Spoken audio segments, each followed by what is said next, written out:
ही बात है, wire, metal, conductor एक ही बात है। ये जब इनमें से करंट पास होता है तो रजिस्टर जो है उसकी अमाउंट को कम ज़्यादा कर देते हैं। ठीक है, उनको कम्बिनेशन ऐसे करें कि कम ज़्यादा हो जाता है। जैसे किसी सड़क के ऊपर ब्रेकर का काम होता है कि गाड़ी की स्पीड को स्लो डाउन करना, इसी तरह ही किसी भी वायर के अंदर रजिस्टर का काम होता है कि वो उसकी अमाउंट को कम कर देता है। ये इसकी स्पीड को अमाउंट कम करता है और ये करंट की अमाउंट को कम करता है। करंट को आई नाम के अक्षर से लिखा जाता है। ये रजिस्टर होता है।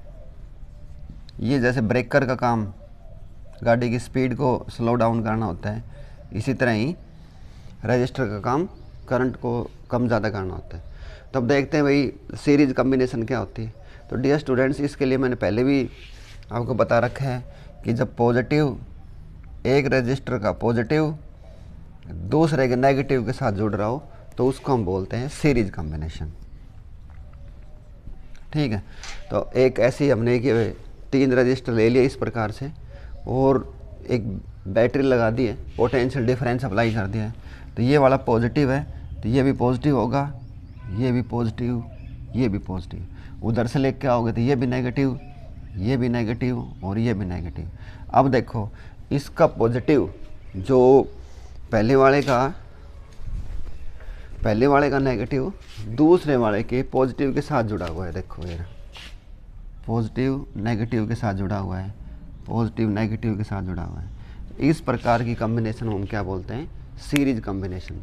जैसे मेरा ये लेफ्ट हैंड है, यदि किसी दूसरे व्यक्ति के राइट हैंड के साथ जुड़ेगा, उसका राइट हैंड दूसरे लेफ्ट के साथ जुड़ेगा, तो हम एक लंबी सीरीज बना देते हैं जिसको बोलते हैं मानव श्रृंखला बनाना। किसी का अपोज करना हो, लाइन बना के खड़े हो गए हम, तो इसी प्रकार जुड़ते हैं लेफ्ट हैंड राइट हैंड के साथ, लेफ्ट हैंड राइट हैंड के साथ, और एक लंबी अच्छी सीरीज बना देते हैं, तो उसी को इस सीरीज बोलते हैं। तो ये बात तो समझ में आ गई आपके। दूसरी चीज़ देखो, सीरीज कॉम्बिनेशन के अंदर कभी भी करंट नहीं बटता है। यहाँ से जो करंट चला आई, इसको भी आई मिलेगा, इसको भी आई मिलेगा, और जो तीसरा वाला कितने भी हो सभी के अंदर करंट की अमाउंट कितनी होती है? सेम होती है। एक बात याद रखिए। तो डायग्राम आप देख रहे हो क्या चीज़ बट गई?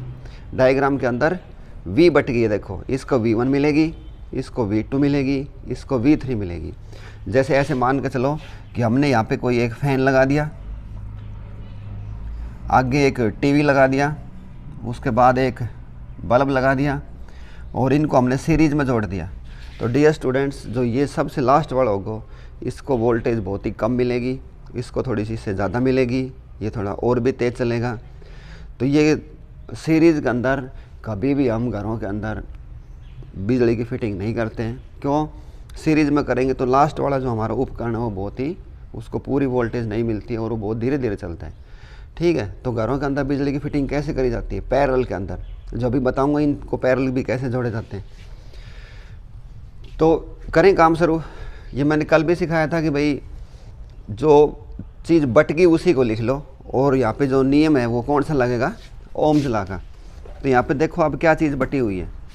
यहाँ पे हमारी V बट गई,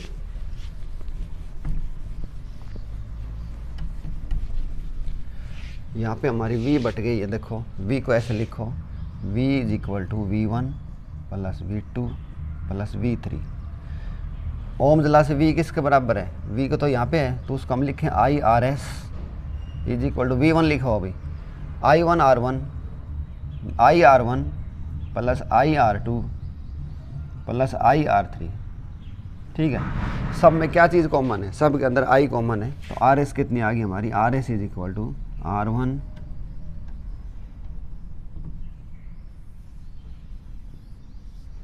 और यहाँ पे जो हमने लॉ यूज़ किया था वो क्या था? V is equal to I into R, Ohm's law. ठीक है, तो ये तो हो गया इसका कॉम्बिनेशन। ऐसे ही जैसे इसके साथ ही एक सैम्पल प्रॉब्लम कर लेते हैं।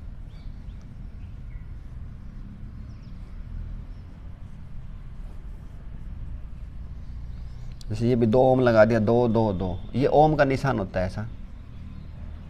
रेजिस्टेंस की जो यूनिट होती है वो क्या होती है? ओम। डियर स्टूडेंट्स, यहाँ पे हम रेजिस्टेंस और रजिस्टर के बारे में समझेंगे।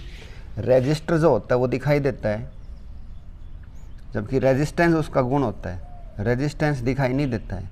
जैसे फॉर एग्जांपल मिठाई और मिठास, मिठाई तो दिखाई देती है, जैसे ये तो सारे रजिस्टर लिखेंगे इनको हम, पर मैंने ऊपर भी रजिस्टर लिखा है। रेजिस्टेंस इनका गुण होता है, मिठास कभी दिखाई नहीं देता, वो महसूस किया जा सकता है। जैसे इसमें से करंट जाएगा तो वो इनका अपोज करता होगा, उस बात का कैसे पता चलेगा? वो वायर गर्म हो जाता है, गर्म हो गया मतलब वहाँ पे अपोज हुआ है, ठीक है, वो फील किया जाता है। तो इसी तरह ही देखो इसका उत्तर कितना आएगा, इसका उत्तर आएगा R S is equal to,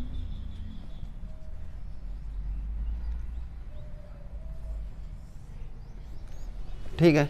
इसी तरह ही मान लो और सीखे हम, तो यहाँ पे हमने क्या चीज़ सीखी है, यहाँ पे हमने चीज़ सीखी है कि जो इनका इक्वलेंट रेजिस्टेंस होगा is equal to the sum of all the resistors, इनका जो मान था उन सब के जोड़ के बराबर होगा। इसी को जैसे मान लो मैं थोड़ा चेंज कर दूँ और ऐसे करें इसको हम, मान लो ये 4 है, ये 2 है, ये 1 है, और यहाँ पे कोई हमने बैटरी लगा दी, तो आर एस यहाँ पे कितना आएगा, 4 जमा 2 जमा 1, R S is equal to 7 ohm. Dear students, यहाँ पे एक पॉइंट नोट करना है हमने, ये एक नंबर में आता है कि जो इनका सम होगा, इनके अंदर जो सबसे बड़ा होगा, जो सबसे बड़ा होगा उससे बड़ा होगा, ठीक है। जो सबसे बड़ा कौन है इनमें, 4 से बड़ा है कि नहीं है ये, ठीक। हालांकि बड़ा तो सबसे है, लेकिन उसमें आता है कि जो सबसे बड़ा होता है उससे भी बड़ा आना चाहिए इसका उत्तर। तो कभी एक नंबर में पूछा जा सकता है इस प्रकार से। तो यहाँ पे अब इसके 2-3 इंपॉर्टेंट पॉइंट लिख लेते हैं। तो इंपॉर्टेंट पॉइंट्स डियर स्टूडेंट्स इनके हम डिस्कस करते हैं कि जैसे अभी हमने सीखा, इनको हम डायरेक्ट जोड़ देते हैं। तो कौन कौन से 3 पॉइंट हम नोट किए हैं। पहला पॉइंट तो यही है कि जैसे एक सर्किट के अंदर 7, 5, 2 लगे हुए हैं, ठीक, तो इनका टोटल कितना आएगा, 7 और 5 12 और 2 14। तो जो इक्वलेंट रेजिस्टेंस है वो इसके अंदर जो सबसे बड़ा है उससे बड़ा होता है। तो ये वाली बात देखो, the equivalent resistance of A series combination is always greater than the largest resistance in the combination, ठीक है। जो लार्जेस्ट वाला होगा वो उससे बड़ा होता है, ये बात बाकी इनसे बड़ा है लेकिन लार्जेस्ट से भी बड़ा होगा। उसके बाद है current in the circuit is independent of relative position of various register in the circuit. जैसे 7 वाले को पीछे ले जाएं, 2 वाले को आगे ले जाएं, तो इस चीज़ का करंट से कोई वो नहीं होता है, करंट सभी के अंदर सेम होता है। जिनकी रिलेटिव पोजीशन को कहीं आगे पीछे चेंज कर दो तो ये भी आ सकता है एक नंबर के अंदर कि भाई वो डिपेंड करता है, इंडिपेंडेंट करता है, तो वो क्या होता है, इंडिपेंडेंट होता है। और तीसरा जो है डियर स्टूडेंट्स, जो टोटल रेजिस्टेंस होता है वो ये सारे एक्सटर्नल रेजिस्टेंस हैं। ये जो सेल है इसका भी एक रेजिस्टेंस होता है, उसको हम इंटरनल रेजिस्टेंस लिखते हैं आर से। ये 7, 5, 2 क्या है, एक्सटर्नल रेजिस्टेंस, और इनको बड़े आर से लिखते हैं। ये जो सेल होता है, सेल का भी एक इंटरनल रेजिस्टेंस होता है। जो सेल हम घड़ी में डालते हैं, वॉल के अंदर डालते हैं, रिमोट के अंदर डालते हैं, उन पर लिखा रहता है कि यूज विद इन 6 मंथ्स। और क्योंकि उसका खुद का इंटरनल रेजिस्टेंस है वो इतना ज़्यादा हो जाता है कि उसमें से करंट पास नहीं होता समय के साथ साथ, तो वो हर सेल का भी इंटरनल रेजिस्टेंस होता है। तो सीधी बात यह है कि जो टोटल होगा वो एक्सटर्नल प्लस इंटरनल दोनों के जोड़ के बराबर होता है। यही मैंने पॉइंट लिखा है। तो ये ऐसे आए तो इनको कर देना, मेरे ख्याल समझ में भी आ गया होगा। घरों के अंदर फिटिंग किस चीज़ में होती है, पैरेलल के अंदर, सीरीज़ के अंदर हम नहीं जोड़ते। अब देखते हैं इसकी सेकंड टाइप हमारी पैरेलल वाली। तो इसका सेकंड कॉम्बिनेशन है dear students parallel combination.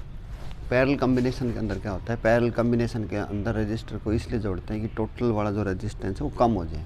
Circuit के अंदर रेजिस्टेंस को कम करने के लिए पैरेलल में जोड़ते हैं, और उसको बढ़ाने के लिए हम क्या जोड़ते हैं, सीरीज़ के अंदर, ठीक है। जैसे अभी आपने देखा था यहाँ पर हमारा 14 ओम था, तो बढ़ गया था वो, क्योंकि लार्जेस्ट से भी वो बड़ा होता है। लेकिन अब पैरेलल के अंदर इनको ऐसे जोड़ा जाता है, तो इनका कॉम्बिनेशन क्या होगा, देखो इनको हम हटाते हैं, सीरीज वाला था,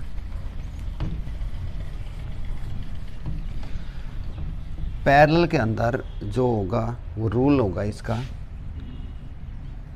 एक का पॉजिटिव दूसरे के पॉजिटिव के साथ हो और नेगेटिव के साथ हो, ठीक है, ये वाला होता है। सीरीज के अंदर पॉजिटिव नेगेटिव के साथ होता है, पैरेलल के अंदर उल्टा काम हो जाता है। जैसे फॉर एग्जांपल, जैसे मान के चलो ये हमारा रेजिस्टेंस हो गया, रजिस्टर हो गया R1, ये हो गया हमारा R2, और ये हो गया हमारा R3,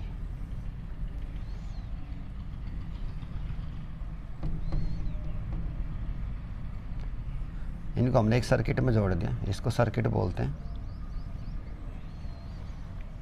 तो ये हो गया R1 R2 R3। अब वैसे देखो सिखाता हूँ पॉजिटिव पॉजिटिव के साथ है कि नहीं, तो ये यहाँ से चलोगे तो ये पॉजिटिव हो गया, ये वाली लाइन भी पॉजिटिव होगी, ये भी पॉजिटिव होगी। इधर से आओगे तो ये भी नेगेटिव होगी, ये भी नेगेटिव, ये भी नेगेटिव। अब देखो R1 का पॉजिटिव R2 के पॉजिटिव के साथ जुड़ा है, R3 का पॉजिटिव भी इसके साथ जुड़ा है। इसी तरह इन तीनों के नेगेटिव आपस में एक तार के साथ जुड़े होते हैं। इस प्रकार की कॉम्बिनेशन क्या बोलते हैं? Parallel combination. पैरेलल कॉम्बिनेशन के अंदर जो वोल्टेज होती है वो सेम रहती है, जो इसको मिल रही है, जो R1 को मिलेगी वही R2 को, R3 को, सबको भी सेम मिलती है। लेकिन एक चीज़ सबकी अलग हो जाती है, वो क्या है? करंट।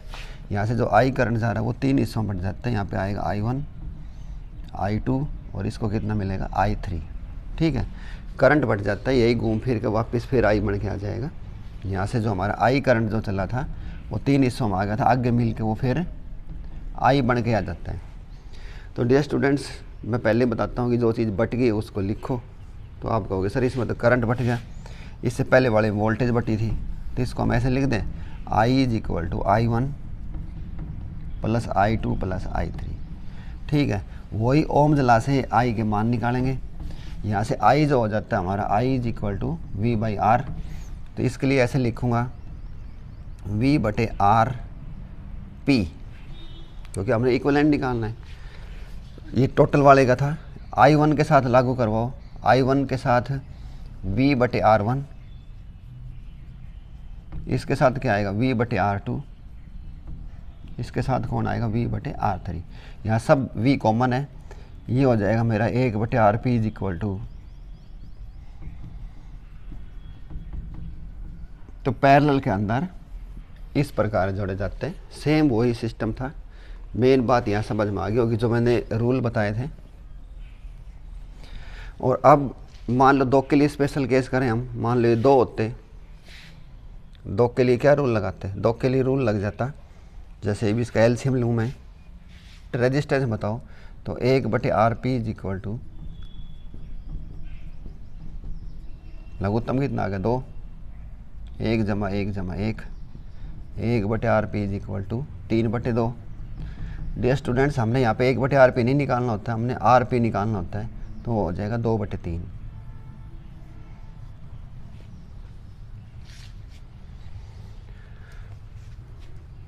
ठीक है, RP कितना हो गया? 2 बटे 3। तो ऐसे हम निकालते हैं। 2 के लिए स्पेशल केस होता तो क्या करते? देखो 2 के लिए निकाल के देखते हैं इसको। मान लें यहाँ पे 2 ही होते, ये होता है 1 बटे RP इज इक्वल टू 1 बटे 2 जमा 1 बटे 2, 2 लघुत्तम, यानी कि 2 बटे 2। कितना उत्तर आया? 1। इनको चेंज कर लेते हैं थोड़ा सा, इसको 3 ले लेता हूँ, कुछ समझाऊँगा यहाँ पे। तो लघुत्तम आया अपना 6 और 2 जमा 3 और ये आ गया 5 बटे 6। और RP कितना आ गया? RP इज इक्वल टू 6 बटे 5। RP किसके बराबर आ गया? 6 बटे 5।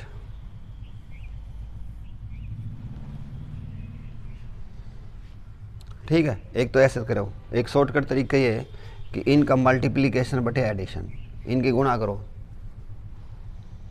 इनकी गुणा करोगे तो आएगा 3 गुणा 2 और जोड़ोगे तो कितना आएगा? 3 जमा 2। यहाँ पे एक चीज़ सीखो, ये वाला जो लिखा है इक्विवेलेंट रेजिस्टेंस इन सीरीज नहीं पैरेलल में, देन द लार्जेस्ट नहीं, यहाँ पे कौन आ जाएगा? Smallest resistance in the combination. अब देखो भाई, चेक करो पैरेलल कॉम्बिनेशन के अंदर जो टोटल उत्तर आएगा वो जो सबसे is always less than the smallest resistance. जैसे फॉर एग्जांपल हमने 2 पढ़े थे भाई, 3 और 2 में छोटा कौन है? 3 और 2 में छोटा तो 2 है। और ये जो उत्तर आया हमारा जो 6 बटे 5, ये इससे भी छोटा है कि नहीं है? देखो 6 बटे 5 में भाग करोगे तो कितना? तो देखो अपना जो टोटल उत्तर आया वो कितना है? 1.2। तो 1.2 इनमें जो सबसे छोटा है उससे भी छोटा नहीं है क्या? ये वाला पॉइंट समझ में आ गई? तो ये हो गया जी अपना। ऐसे भी आगे और सवाल कराओ कर लेना। और in order to decrease the resistance को डिक्रीज करने के लिए, resistance in the circuit we group parallel resistors. मान लो कोई सर्किट है, उसका कम करवाने के लिए कोई था तो पूछा था उसने पैरेलल में कर दिया करो। तो समझ में आ गई सारी बात। 2 टिप्स और ले लेते हैं स्टूडेंट्स। एक टिप है, एक देखो कि कोई एक वायर है और उसका रेजिस्टेंस आर है, ठीक है। उसके साथ अब हम थोड़ी छेड़खानी करेंगे। छेड़खानी का मतलब उसके साथ खींचातानी करेंगे। तो खींचातानी करोगे तो क्या होगा, उसकी लंबाई बढ़ जाएगी। जैसे देखो ये हमारे पास मान के चलो कोई वायर है और उसकी लेंथ है इतनी, ठीक है। अब मैं इसको स्ट्रेच करूं, देखो जब मैं इसको स्ट्रेच करना, देखो स्ट्रेच करना और जोड़ना में दिन रात का फ़र्क है, ठीक है।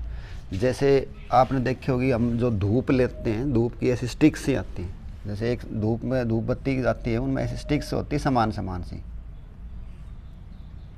तो इनका area of cross section same होता है। तो मैं कहूँ कि इंक्रीज करना, तो इंक्रीज के अंदर आप कहोगे सर इसको हम उठा के इसके साथ लगा देते हैं, तो एरिया ऑफ क्रॉस सेक्शन के साथ कोई छेड़खानी नहीं होती, वो बिल्कुल जैसे मेरी उंगली इसके साथ ये उंगली टच होगी, तो इसको हम बोलते हैं इंक्रीज। और एक आता है स्ट्रेच, यानी कि एक ही धूप बत्ती थी, इसको हमने अब स्ट्रेच करना है। जब स्ट्रेच करोगे तो लंबी तो हो जाएगी, लेकिन इसका एरिया ऑफ क्रॉस सेक्शन क्या हो जाएगा, पतला हो जाएगा। समझ में आई मेरी बात। स्ट्रेच का मतलब क्या होता है, स्ट्रेच का मतलब किसी चीज़ में खींचोगे तो उसका जो आगे तो एरिया ऑफ क्रॉस सेक्शन से वो कम हो जाता है, रिड्यूस हो जाता है। तो अगर कोई ऐसी कहानी कर दे कि किसी ने वो खींच के दी, मान लो फॉर एग्जांपल 3 गुना खींच दी, तो अब कहता अब नया रेजिस्टेंस बताओ, वो रहा formula n square into R. 3 गुना खींची है तो 3 का स्क्वायर कितना करोगे, 9, तो 9 टाइम्स बढ़ जाएगा। मान लो हो गई कि 4 टाइम खींच दी, 4 टाइम लंबी कर दी, तो 16, 5 कर दे तो 25, जितना भी कर दे उसका स्क्वायर करना है। तो ये थोड़ी बात समझ में आ गई। इंक्रीज में और स्ट्रेच में शायद समझ में आ गई होगी बात कि स्ट्रेच क्या होती है। स्ट्रेच का मतलब खींच देना। उसके बाद इसी का पार्ट 2 कि वो कहता है कि वायर है, उसका हमने ये वाला जो हिस्सा था ना, ये रिड्यूस कर दिया, रिड्यूस, इसका रेडियस जो n फैक्टर से रिड्यूस कर दिया। तो अब वो कहता है कि उसका नया रेजिस्टेंस कितना होगा। जैसे फॉर एग्जांपल मान लो ये 3 होती थी, तो अब उसको हमने कम करके 1 कर दी। रिड्यूस कर रहा हो तो n की 4 करेंगे, और लेंथ को स्ट्रेच कर रहा हो तो वापस स्क्वायर करेंगे। इस टाइप के सवाल आते हैं तो हम कर देंगे। तो अब मैं उम्मीद करता हूँ आपको रेजिस्टेंस की सारी प्रॉब्लम आ गई होंगी। Hello students, how are you. आज हम करेंगे कुछ tips and short tricks for solving the resistor problems. इनको सोल्व करने के लिए कुछ टिप्स एंड टूल लेंगे। ये कुछ क्वेश्चन है, थोड़े से हैवी वेट है, लेकिन है बहुत ही आसान। कि जैसे कोई फॉर एग्जांपल ऐसे 4 रजिस्टर दे रखे एक सर्कल के अंदर, तो उसको सोल्व करना होता है। बिटवीन 2 पॉइंट्स दे रखे ए और बी। देखो ये ए और बी के बीच में हमने इनका इक्विवेलेंट रेजिस्टेंस निकालना है। इसी तरह भी ए और बी यहाँ भी है, ए और बी यहाँ भी है, ए और बी यहाँ भी है। इनको शॉर्टकट तरीके से, बहुत ही आसान तरीके से सिखाऊंगा। डियर स्टूडेंट्स, ये वाला नेटवर्क इसके बराबर होता है। तो आप ये सोचो कि इसमें जो 4 आर्म है, इनमें हमने R1, R2, R3, R4 दे रखे हैं। तो मैंने इसमें ये ऐसे डिजाइनिंग नहीं करी, मैं खाली लाइन खींच रखी, लाइन से समझाऊंगा। तो सबसे पहले हमने क्या करना है, देखो यहाँ पे मैं लिखता हूँ R1, R2, R3, R4, या इनको मैं अभी इनका नेटवर्क बना देता हूँ। तो हमने ये रजिस्टर का सबका सिंबल दिखा दिया है। तो डियर स्टूडेंट्स, देखेंगे ये वाला डायग्राम इसके बराबर कैसे। तो हमने ए और बी के बीच में इक्विवेलेंट रेजिस्टेंस निकालना है। तो वहाँ पे एक काल्पनिक बैटरी लगा दो। जैसे फॉर एग्जांपल यहाँ पे मैंने लगा दी ए वाले के ऊपर पॉजिटिव और बी वाले पे क्या लगा दी, नेगेटिव, ठीक है। तो हमने देख रखा है सीरीज पैरेलल क्या होता है। अगर पॉजिटिव पॉजिटिव के साथ हो, नेगेटिव नेगेटिव के साथ हो, तो उनको तो हम बोलते हैं पैरेलल, और पॉजिटिव नेगेटिव के साथ उनको हम क्या बोलते हैं, सीरीज। बहुत ही आसान है, एक बार समझो देखो इसको। तो जब आप यहाँ पे पॉजिटिव दोगे तो ये वाले तार में से ये भी क्या हो जाएगा, पॉजिटिव, ये भी क्या होगा पॉजिटिव, ये भी पॉजिटिव, ये भी पॉजिटिव, यानी कि इन चारों के पॉजिटिव आपस में जुड़े हुए हैं। ठीक है, तो सारे जब पॉजिटिव पॉजिटिव के साथ जुड़ रहे हो तो क्या होते हैं पैरेलल कॉम्बिनेशन में। इसी तरह यहाँ से जो नेगेटिव आएगा वो इसको भी नेगेटिव बनाएगा, इसको भी नेगेटिव, इनको इन सब को नेगेटिव बना देगा। तो जब सब के पॉजिटिव आपस में जुड़े हुए हैं तो सारे आपस में क्या हो गए पैरेलल। ये मेरा R1 हो गया, ये R2 हो गया, ये R3 और ये क्या हो गया R4। यानी ये वाला डायग्राम इसके बराबर होता है। तो कभी घबराने की ज़रूरत नहीं कि इसको छोड़ के भाग जाओ, पता नहीं भी क्या था कि। नेक्स्ट अब ये वाला देखते हैं। अब 2 पॉइंट्स हैं, ए यहाँ पे बी यहाँ पे, लेकिन बीच में टच नहीं है, देखो टूट रहे हैं। यहाँ भी एक काल्पनिक बैटरी लगाओ, जब यहाँ पे एक बैटरी लगाओगे तो इसको मान लो हमने पॉजिटिव दे दिया तो ये इसको भी पॉजिटिव बनाएगा, ये इसको पॉजिटिव बनाएगा और इसको पॉजिटिव बनाएगा। ये तीनों के तीनों पॉजिटिव आपस में एक तार के साथ जुड़े हुए हैं कि नहीं है। तो इसका मतलब R1 R2 R3 क्या हो गया पैरेलल में। तो देखो ऐसे हमने बना दिया पैरेलल में, यानी ये डायग्राम पैरेलल में हो गया। और बाकी ये अलग था, इंडिपेंडेंट था, तो ये अलग रह गया, ये अलग इनके साथ सीरीज में आ गया। सेकंड डायग्राम में देरी नहीं लगी होगी। तीसरा देखो भाई, यहाँ पे ए और बी यहाँ पे आ गए, तो हमने यहाँ पे बैटरी लगानी है। तो डियर स्टूडेंट मान लो हमने ए को पॉजिटिव कर दिया तो ये इसको भी पॉजिटिव बनाएगा, ये इसको भी पॉजिटिव बनाएगा। ठीक है, उसके बाद तो यहाँ भी गैप आ गया और ये जो तीसरा वाला है ये इसको भी पॉजिटिव बनाएगा। लेकिन आपस में जो चौथा है इनके साथ जुड़ नहीं रहा है, देखो ऐसे बीच में लाइन अलग है, यानी कि ये दोनों पैरेलल में है, ये दोनों पैरेलल में हो गए। यानी कि मेरा R1 और R2 किस चीज़ में आ गया पैरेलल में, ये दोनों पैरेलल में आ गए। उसके बाद ये हो गया अपना R3 और ये देखो पॉजिटिव पॉजिटिव के साथ ही था, तो ये हो गया अपना R4। देखो इसका जो पॉजिटिव इसके पॉजिटिव के साथ है, लेकिन थोड़ा अलग फैशन गया है थोड़ा सा, ये भी समझ में आए। और ये तो समझ में आ ही गया होगा। देखो ये इस टाइप के जो सवाल थे हमारे, ये एम्पीरियल सर्किट लॉ में आते थे कि बीच में एक आर्क नीचे एक आर्क ऊपर होगी, ये एंगल थीटा बना रही है, कितना होगा 2 pi minus theta R radius. तो ये वाला डायग्राम देखो, ऊपर वाला जो तार है वो एक अलग रजिस्टर हो गया, नीचे वाला तार था एक अलग रजिस्टर हो गया। इसको हम R थीटा लिख रहे हैं, इसको R 2 पाई माइनस थीटा। तो इसका जो सीधा उत्तर याद रखो, R effective is equal to 2 pi minus theta into theta upon 4 pi square into R। जो इनका मान दे रखा होगा वो इसका इफेक्टिव हो जाएगा। तो तीनों ये समझ में आ गए। ठीक है, बस ये चाबी याद रखा करो कि जब पॉजिटिव पॉजिटिव के साथ हो, नेगेटिव नेगेटिव के साथ हो पैरेलल, पॉजिटिव नेगेटिव के साथ हो तो क्या होती है सीरीज होती है। और इनका हमने एक फार्मूला भी याद कर रखा है, अगर सीरीज में होती है डायरेक्ट जुड़ जाते हैं, पैरेलल में हो तो ये दो के लिए क्या रूल आता है R1 R2 बटे R1 प्लस R2, यानी कि मल्टीप्लिकेशन बटे एडिशन। ठीक है, अब आ जाओ भाई इधर देखो, इधर भी सीखो इसको। ये 3 रजिस्टर दे रखे R1 R2 R3, यानी कि हमारी जो कम्बिनेशन है ये किसके बराबर है, ये कम्बिनेशन इसके बराबर, तीनों पैरेलल में है। तो वही सिस्टम करके देखो जो मैंने सिखाई है चाबी आपको। यहाँ पे एक बैटरी लगा दो तो ए को पॉजिटिव कर दो, तो भाई ए से ही समझ लिया करो। देखो जब आप इसको पॉजिटिव करोगे तो देखो ये वाली क्या होगी पॉजिटिव, और ये तार इधर से घूम के आया है, ये इसको पॉजिटिव बनाएगा और इसको पॉजिटिव बनाएगा। ठीक है, और इधर से मान लो हम नेगेटिव देंगे तो पहले सारे पॉजिटिव का हिसाब कर लो भाई। देखो भाई R1 का पॉजिटिव किसके साथ जुड़ा हुआ है, R2 के पॉजिटिव के साथ, और R3 का पॉजिटिव किसके साथ जुड़ा R2, यानी कि तीनों पॉजिटिव साथ जुड़े हुए हैं। तो ये वाला डायग्राम R1 R2 R3 ये तीनों पॉजिटिव हो गए, एक साथ जुड़े हुए हैं। नेगेटिव वाला समझने की ज़रूरत ही नहीं है, ये तीनों किस चीज़ में हो गए पैरेलल के अंदर हो गए। तो इस प्रकार का डायग्राम इसके बराबर होता है। इसी तरह ही इसके अंदर डियर स्टूडेंट्स दे रखे हमारे पास ये 6-7 समझ लो, एक ये हो गया, एक ये लगा दिया,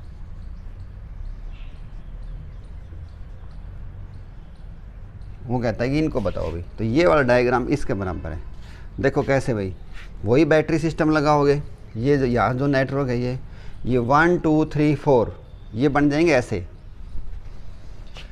मैं इसको मान लो R1 कहूँ, ये R2 हो गया, ये R3 हो गया, ये R4 हो गया, और 5 और 6 ऊपर आ जाएंगे। ये नेटवर्क इसके बराबर होगा। तो 4 और 2 6 सवाल जो थे इनको घबराने की ज़रूरत नहीं, कैसे भी आ रहे हो इनको फट से आसान कर लेंगे।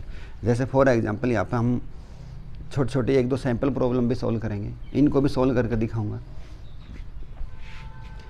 कि जैसे मान लो यही आ जाए, वो ऊपर वाला ले लो भाई 1 नंबर का, जो 1 नंबर का क्वेश्चन था मान लो ऐसे आ गया और वो कहेगी ये 2 ओम है, ये 2 ओम है, ये 2, ये 2, इसको सोल्व करके दिखाओ।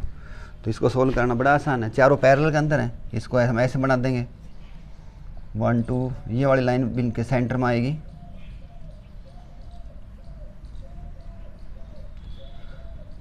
ये वाली, ये 2 2 2 2, तो पैरेलल में 4 हो तो क्या से जोड़ोगे 1/2 जमा 1/2 जमा 1/2 जमा 1/2 इज इक्वल टू 1/RP। तो RP इज इक्वल टू 2 लघुत्तम, ऊपर आ गया 4, काटो कितना आ गया 2, तो RP किसके बराबर आ गया 1/2। ऐसे इस सवाल कर देंगे, ऐसे इसको कर देंगे, ऐसे इसको, ऐसे इसको, ऐसे ही सबको कर देंगे। ठीक, 1 2 थोड़ा छोटा मोटा और देखें। तो ये डियर स्टूडेंट नेक्स्ट प्रॉब्लम देख लेते हैं हमारी, जैसे ये वाली है, कोई तीनों ही करवानी है, इसके अंदर भी इक्विवेलेंट रेजिस्टेंस निकलवाना है, इसमें भी, इसमें करंट निकाल कर दिखाना है। तो यहाँ पे एक मैं नई चीज़ और सिखाऊंगा आपको, कैची सिस्टम।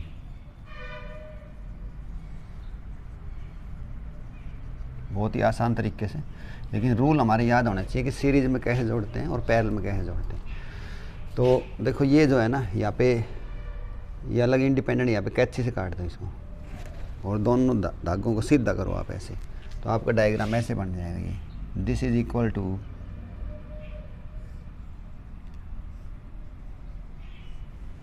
भाई दोनों, ये नो सोचो किसी धागे से जुड़ रहे हैं, इसने भी काटो उराते भी काटो और इसने सीधा करो, तार ऐसा नहीं बन जाएगा इसीलिए। ठीक है, उसके बाद आ जाओ नीचे, उसके बाद आएगा अपना ये, और उसके बाद जुड़ा हुआ ये वाला, सवाल खुद चलता जाएगा अपने आप। तो इसका मान कितना दे रखा है 1 1 1 1 1। अब क्या रूल लगाओगे, सीरीज के अंदर कैसे जुड़ते हैं, सीरीज के अंदर जुड़ते हैं डायरेक्ट, R1 + R2, तो 1 और 1 कितना बन जाएगा 2, तो ये हो गया हमारा उत्तर 2। और नीचे क्या है इसके साथ 1, और ये तो जुड़े हुए हैं। अब उसके बाद सवाल खुद बोलता है और 2 और 2 पैरेलल में, पैरेलल में कैसे जोड़ते हो, पैरेलल के अंदर होते हैं मल्टीप्लिकेशन गुणा एडिशन, 2 गुणा 1/2 जमा 1 यानी कि 2/3। तो अब अपना प्रश्न आ गया, ये तो हो गया 2/3 और ये इसके साथ 1 है ही, और इधर भी है इसके साथ 1 है। अब देखो तीनों सारे किस चीज़ में आ गए, तीनों के तीनों सीरीज में आ गए। सीरीज में कैसे जोड़ोगे, तो RS इज इक्वल टू 1 जमा 2/3 जमा 1 और 1 जमा ये 0.67 हो गया जमा इतना, और इसको जोड़ोगे तो कितना आ जाएगा 2.67 ओम। बिल्कुल सही है, समझ में आ गया कैसी सिस्टम से कैसे करेंगे। ये सारे के सारे सीरीज में आ गए, तो सीरीज में डायरेक्ट जुड़ते हैं, या देखो हमने लिखा हुआ अभी पैरेलल में बटे होते हैं। तो ये सवाल समझ में आ गया, ये 2 2 3 3 नंबर के आते हैं, इनको ऐसे कर लेंगे। नेक्स्ट भाई ये ले लेते हैं दूसरा वाला, वो वाला ले लो, उसमें भी कैची सिस्टम लगाओ। देखो काटो इसको यहाँ से, हमने वहाँ पे कैची लगानी है जहाँ पे कोई लफड़ाबाजी ना हो, बिल्कुल अलग हो जाता हो। जैसे यहाँ पे कैची लगा दी, बीच में कैची नहीं मारनी है, यहाँ पे एक कट यहाँ लगाओ, एक कट यहाँ लगाओ, दोनों को सीधा करो। तो दोनों को सीधा करोगे तो क्या बन जाएगा, ये 3 और ये क्या बन जाएगा 12। इसी तरह बीच में कौन आ जाएगा 5, और नीचे कट मारोगे तो नीचे भी तो कैची लग चुकी, कितना हो जाएगा 6, और ये कितना हो जाएगा 4, और बाहर हो गया हमारा 2, और यहाँ पे कौन हो गया 8। ठीक है, सोल्व करो भाई। और सीरीज में डायरेक्ट जुड़ते हैं, 12 और 3 15, बीच वाले 5 था भाई, 15 हो गया, ये 5 हो गया, ये 10 हो गया, ये हो गया 2 और 8। और उसके बाद पैरेलल के अंदर 3 आगे डियर स्टूडेंट्स, 1/, ओके होगा, तो 1/, ओके होगा, तो यानी कि पहले इन तीनों को सोल्व करते हैं। ये आएगा हमारा 1/15 1/5 जमा 1/10, लघुत्तम आ गया 30, 2 + 6 + 3 और 9 और 2 11/30, 11/30 का क्या हो जाएगा 30/11, क्योंकि हमने तो 1/RP चाहिए। तो ये बन गया हमारा 2, ये सारा 16 होके आ गया 30/11 और ये कितना हो गया 8। अब इसको सोल्व करो भाई, 12.73 उत्तर आना चाहिए। तीनों के तीनों सीरीज में जोड़ दो इनको। 2 + 30/11 + 8 लघुत्तम आ गया 11। 11 दूनी 22 + 30 + 11 8 88। सबको जोड़ो भाई और 1 दशमलव और ले लो भाई। 11 दूनी 22, 11 3 33 भी हो सकता, लेकिन 22 लेंगे तो वो बड़ा हो जाएगा। कितना उत्तर आ जाएगा 12.73। क्लियर। कैची सिस्टम से भी कर सकते हैं इन सवालों को, छोटे मोटे जो भी आते हैं इनके साथ। कैची वहाँ लगानी है जहाँ साफ सुथरी जगह हो, कैची हर जगह नहीं मारनी है।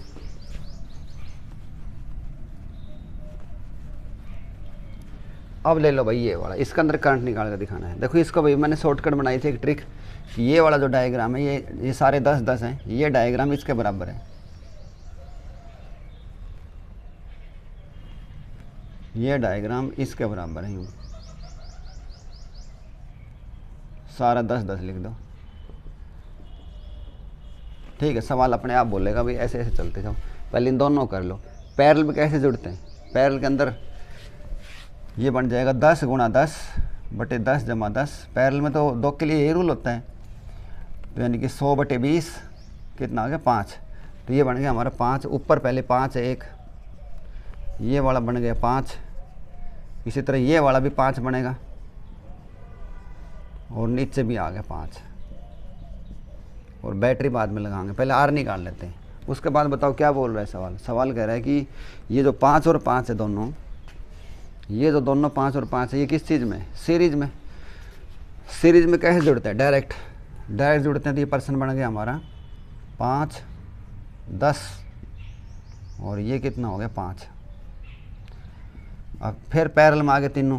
पैरेलल के लिए क्या रूल होता है, 1/RP = 1/5 1/10 = 1/5 लघुत्तम आ गया 10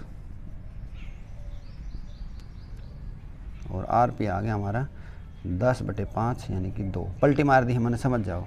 तो यहाँ पे RP आ गया हमारा 2 ओम और यहाँ पे बैटरी दे रखी है कितनी, V दे रखी है 10 वोल्ट। वो कहता है करंट निकाल कर दिखाओ। तो ओम्स लॉ से I = V/R। V का मान है 10, इसका मान है 2, काटो पिच तो कितना आ जाएगा 5 एम्पियर। करंट की यूनिट क्या होती है, एम्पियर, पकड़ लेंगे। तो डियर स्टूडेंट, मेरे ख्याल से थंब रेजिस्टेंस का कोई भी सवाल नहीं छोड़ोगे। सारी शॉर्टकट ट्रिक करवा दी है सारे सवाल। और पेपर के अंदर 3 नंबर का तो पक्का ये सवाल आता ही है, ऐसे नेटवर्क निकाल कर दिखाना। एक और है व्हीटस्टोन ब्रिज टाइप का सवाल है ये, कि इसके अंदर देखो चाहिए कैपेसिटर हो, यानी कि ये वाला सिंबल हो, चाहिए ये वाला सिंबल हो, सब ऊपर एक ही रूल लगेगा। इसलिए मैंने कैपेसिटर से करवा देता हूँ। सी रजिस्टर या रजिस्टर बना लो, एक ही बात है। तो यहाँ पे देखो C1 C2 C3/C4, अगर ऐसा हो तो जो हमारा C5 होता है उसमें से करंट पास नहीं होता, वो इनएक्टिव हो जाता है। मैंने एक वीडियो बना के दिखाई थी पहले, 4-5 बल्ब लेके, एक पीछे वीडियो भी है व्हीटस्टोन ब्रिज एक्सप्लेन, सर्च करना, उसको देखना।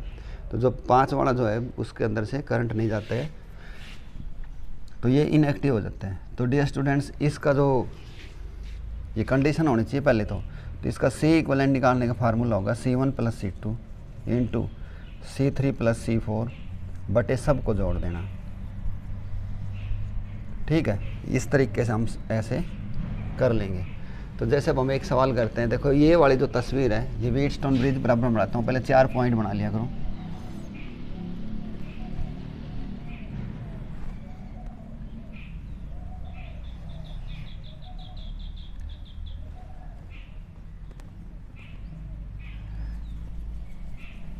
ये हो गया हमारा C1 C2 C3 C4, बीच में C5 भी है, लिख लो, लेकिन वो बेकार है, उसको हमने नहीं करना। अब जैसे इनके मान, फॉर एग्जांपल इनके मान जो दे रखे हैं वो हैं 5 10 2 4। ये 5 है, ये 10, ये 2 और ये 4। बीच वाला का ले लो 3 ले लो, थारी मर्जी, कुछ भी ले वो तो लेना ही नहीं हमने। तो ये कहते हैं इसको सोल्व करके दिखाओ। देखो यहाँ पे रजिस्टर भी हो सकते हैं, ये भी हो सकते हैं, रूल सब के लिए सेम है। तो देखो 5 वाले तो भूल जाओ भाई, 5 वाले तो हटा दो, इसमें करंट पास होना नहीं। और एक करके देखो, चेक करके देखो कंडीशन लागू है कि नहीं। 5/10 बराबर 2/4, काटो पीटो की बराबर कंडीशन आ गई, यानी कि ये उत्तर हम लगा सकते हैं। तुम्हारा उत्तर आएगा इसके अंदर C1 + C2, यानी कि 5 + 10 इंटू 2 + 4 बटे सब ने जोड़ लो, 5 + 10 + 2 + 4, तो ये हो गया जी 15 × 6 बटे 15, 17 × 4 = 21। तो इन जो भी उत्तर आया है ये लिख लिया, तो ये हो जाएगा हमारा 90/21। और माइक्रोफैराड दे रखा था, माइक्रोफैराड। ठीक, डियर स्टूडेंट्स, पहले क्लियर कर देता हूँ, अगर यहाँ पे ये सवाल रजिस्टर में होता, यानी कि ये डायग्राम ऐसा होता, तो भी तुमने घबराने की ज़रूरत नहीं थी, यही रूल लगाना था। ठीक है, ऐसे ही हूँ, ये व्हीटस्टोन ब्रिज का होता था। यहाँ पे हम R= ऐसे लिख देते हैं, R1 + R2, सेम वही कहानी, सबका जोड़। ठीक है, ऐसे इसको हम करते हैं।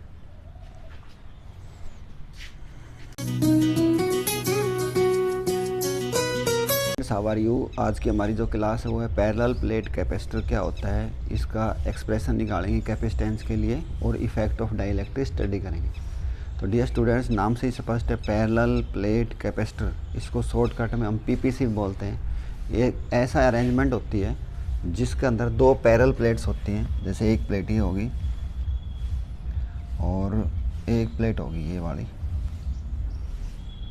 ये दोनों प्लेट्स आपस में पैरेलल होती हैं। कैपेसिटर कम क्या होता है, it is device which is use to store electric charge, जो इलेक्ट्रिक चार्ज को स्टोर करता है। जैसे कोई पूछे भाई घर में गेहूँ की टंकी के काम से, तो घर में जो गेहूँ की जो टंकी है, it is use to store the wheat, हम गेहूँ को इकट्ठा करने के लिए इसको इस्तेमाल करते हैं। इसी तरह PPC या कैपेसिटर कोई भी हो, it is a small device which is use to store the electric charge. ठीक है, और मान लो हमारी प्लेट थी, इस प्लेट को हम A नाम दे रहे हैं, इस प्लेट को B नाम दे रहे हैं, और ये जो A वाली प्लेट है इसको मान लो हमने पॉजिटिव चार्ज दे दिया Q। तो डियर स्टूडेंट्स, बाई इंड्यूस्ड की जो प्रक्रिया होती है चार्जिंग की, कि बिना रबिंग करे भी दूसरी बॉडी के ऊपर चार्ज आ जाता है, तो इसकी जो लेफ़्ट साइड है इधर माइनस क्या हो जाता है, और इस साइड आ जाता है प्लस का क्या हो जाता है। और जब इसको हम अर्थ करते हैं तो ये सारा का सारा धरती में चला जाता है, और क्या बच जाती है, एक प्लस की और एक माइनस की। ठीक है, ये थी इसकी सिंपल सी काम। तो प्लस वाला जितना भी था वो सारा का सारा कहाँ चला गया, ज़मीन के अंदर चला गया। और डायग्राम के अंदर हम सिर्फ ये दिखाएंगे। और यहाँ पे हम, वैसे मैंने प्लेट्स का नाम भी A और B रखा है, यहाँ पे हम प्लेट्स का नाम P और Q रख देते हैं, क्योंकि जो ये प्लेट है इसके एरिया को मैं A नाम के अक्षर से लिखूँगा। तो यहाँ पे मैंने जो प्लेट लिखी है, जो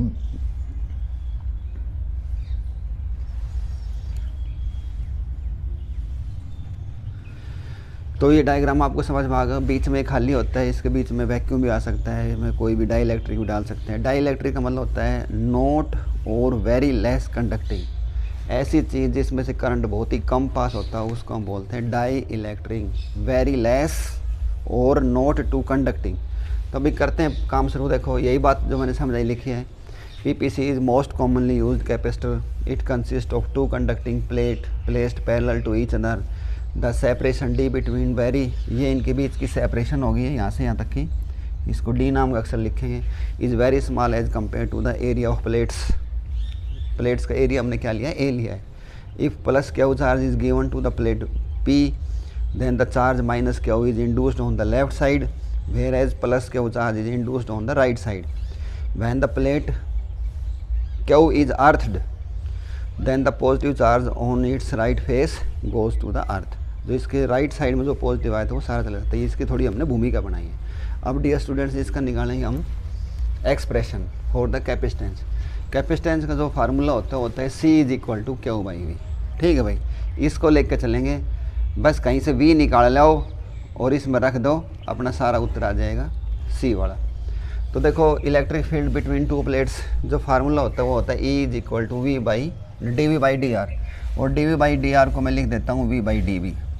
डी क्या है, यहाँ बीच का सेपरेशन है, वी हो गया। तो यहाँ से हमारा वी आ गया, V is equal to E into D. बस इस वी का मान निकाल के यहाँ रखना है, हमारा पूरा आर्टिकल हो जाएगा। और अब देखो वी नो, इसको थोड़ा चलाते हैं आगे। We know electric field between plate of capacitor is, ये होता है E is equal to sigma upon epsilon not. ठीक है, also sigma is equal to Q by A. This implies E is equal to Q बटे A बटे epsilon not. ये sigma का मान हमने यहाँ पे रख दिया है, जो मान था ये वाला। और ये आ गया हमारे E का मान। E का मान यहाँ पे रखो, put value of E in equation 1। तो V इज इक्वल टू, ई का मान आ गया हमारा क्यू बटे A epsilon not into D. और ये जो मान आ गया V का, इसको रखेंगे हम अपना जो इक्वेशन, ये होगी हमारी फर्स्ट, ये होगी सेकंड, ये सेकंड में रख दिया है। तो यहाँ से हो गया हमारा C is equal to, this implies C is equal to Q बटे V। और V का मान हमने निकाला अभी, तो हो गया क्यू बटे V का मान रखोगे तो ए एप्सिलॉन नॉट तो ऊपर आ जाएगा, नीचे बच जाएगा क्यू डी, क्यू से क्यू भी कट गया। दिस implies C is equal to epsilon not A by D.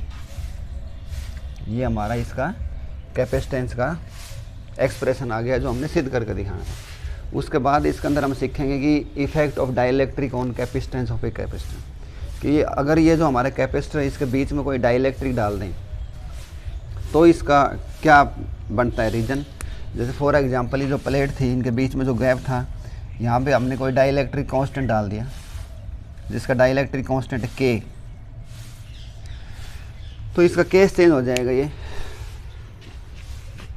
तो ये तो हो गया हमारा, कब था ये, जब इसके बीच में वैक्यूम था। तो इसको मैं C नोट लिख देता हूँ। When dielectric is induced,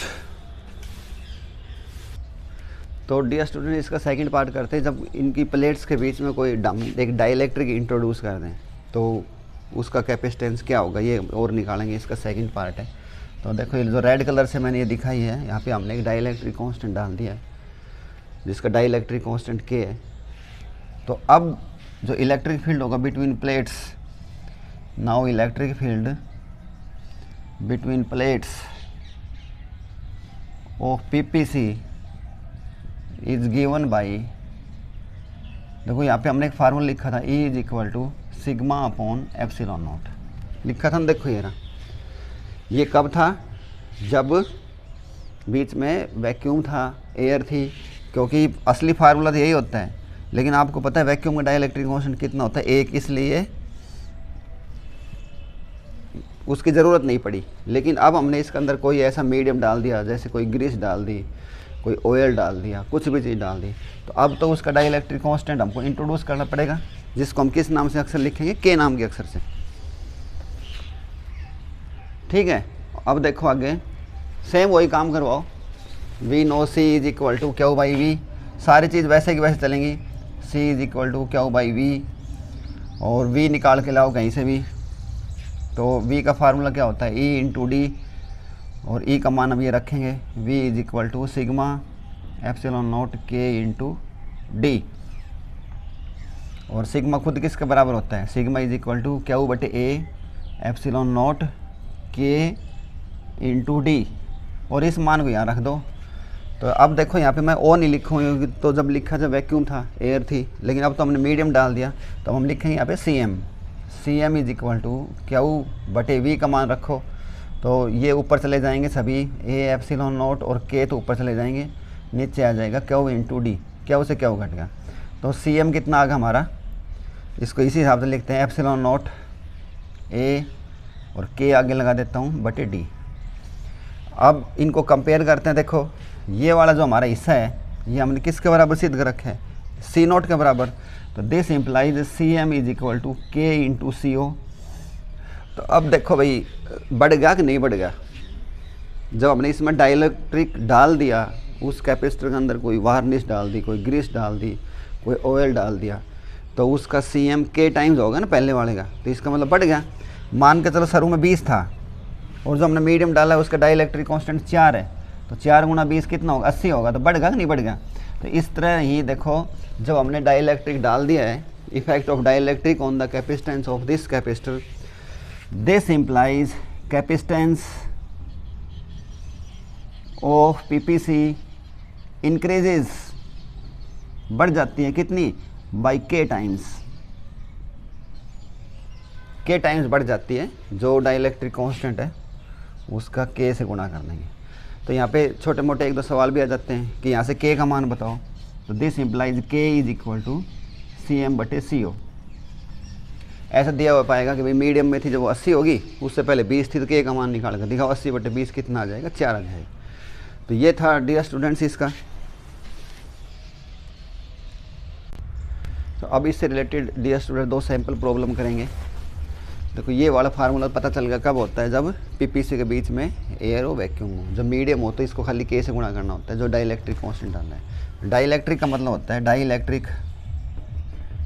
dielectric means very less, या तो बहुत ही कम हो, और नॉट टू कंडक्टिंग, और जिसमें से कोई भी चीज़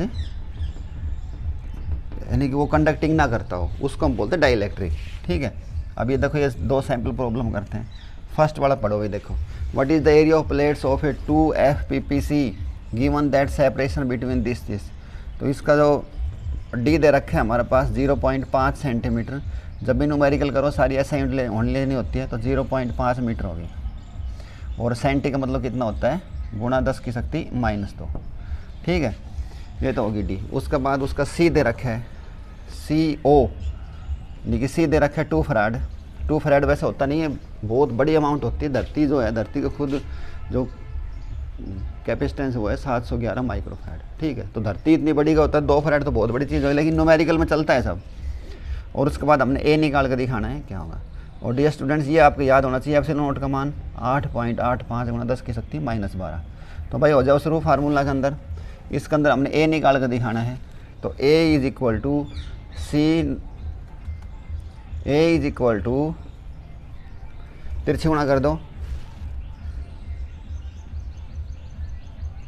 C0 इंटू D बटे एप्सिलॉन नॉट। ठीक है, सारे मान अपने पास हैं। C0 का मान है 2,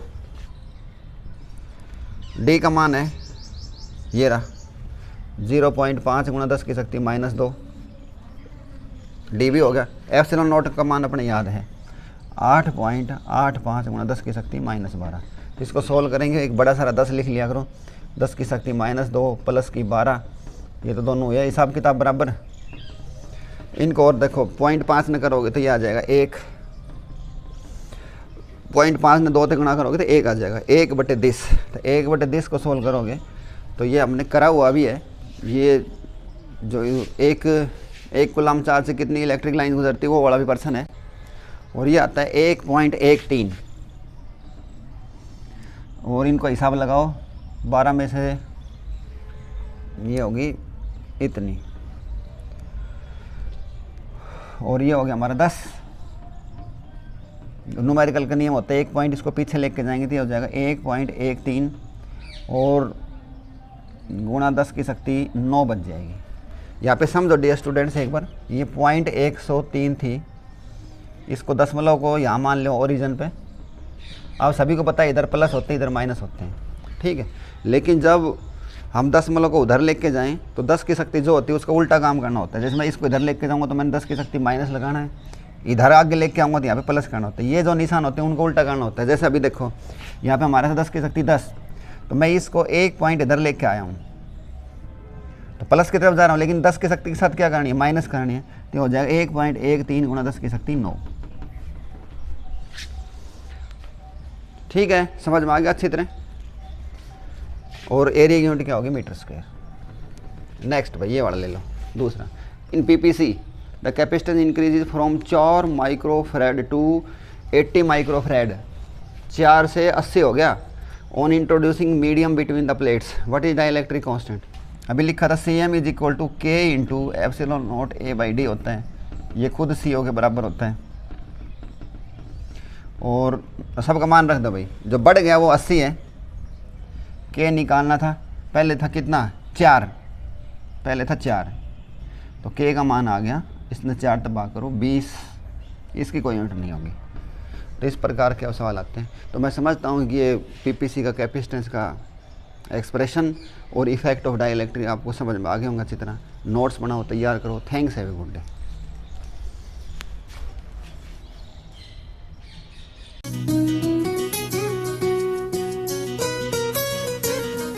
हाफ लाइफ क्या होता है, वो फिर रेडियो एक्टिव एलिमेंट, उसको इस वीडियो के अंदर अच्छी तरह सीखेंगे, उसका एक्सप्रेशन निकालेंगे। तो डियर स्टूडेंट्स, हम सबको पता है कि रेडियो एक्टिव एलिमेंट्स होते हैं जिनका मास नंबर 200 से ऊपर हो, वो सभी रेडियो एक्टिव एलिमेंट होते हैं। उनके अंदर जितनी भी न्यूक्लियाई होती है वो सब डिसइंटीग्रेट होती रहती है, ख़त्म होती रहती है। मान के चलो इनिशियली जब टाइम 0 था, मान के चलने में टाइम 0 है, ये कोई एक पार्टिकुलर वैल्यू है, यानी कि अभी डिसइंटीग्रेट होने शुरू नहीं हुए। वैसे वो लगातार होते रहते हैं, लेकिन मान के चलने कि अभी हमने इसका रिबन कट है और वो डिसइंटीग्रेट होने शुरू हो गए। तो जब इनकी संख्या आधी हो जाए तो उस समय को हम बोलते हैं हाफ लाइफ टाइम। ठीक है, समझ में आ गई। जितने टाइम के बाद उनकी संख्या आधी हो जाए दी हुई वैल्यू की, उसको हम बोलते हैं हाफ लाइफ टाइम। ये हमने इसकी डेफिनेशन लिखी है। डेफिनेशन को थोड़ा ध्यान से देखो। हाफ लाइफ को मैं लिखूँगा T1/2, T1/2 से लिखेंगे इसको हम बड़ा T1/2, यानी कि जो टाइम है मेरा वो टाइम किसके बराबर आ गया, T1/2। Half life of A radio active element is the time interval required for a given number of nuclei to fall from any particular value to 1/2 of that value। मान लो sir 50 दे रखे थे तो उसका half कितने होंगे 25, यानी कि वो जो टाइम इंटरवल होगा वो क्या कहलाएगा, हाफ लाइफ टाइम। समझ में आ गई।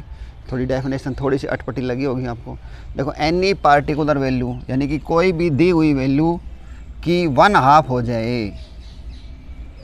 100 दे रखे हो तो 50 हो जाए, 25 दे रखे हो तो 12 हो जाए। समझ गए। और उस टाइम इंटरवल क्या बोलते हैं हम, हाफ लाइफ टाइम। शायद समझ में आ गई होगी।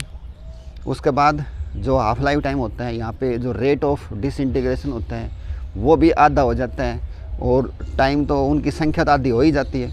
तो जो रेट है इसका, यानी कि और भी डाउन होने शुरू हो जाएंगे तो उनकी संख्या भी आधी हो जाती है। फॉर एग्जांपल मान के चलो कि जैसे ये थे 100 से 50 होने में लगे 300 साल मान के चलो, तो अभी 50 से 25 होने में भी कितने साल लगेंगे, 300 साल।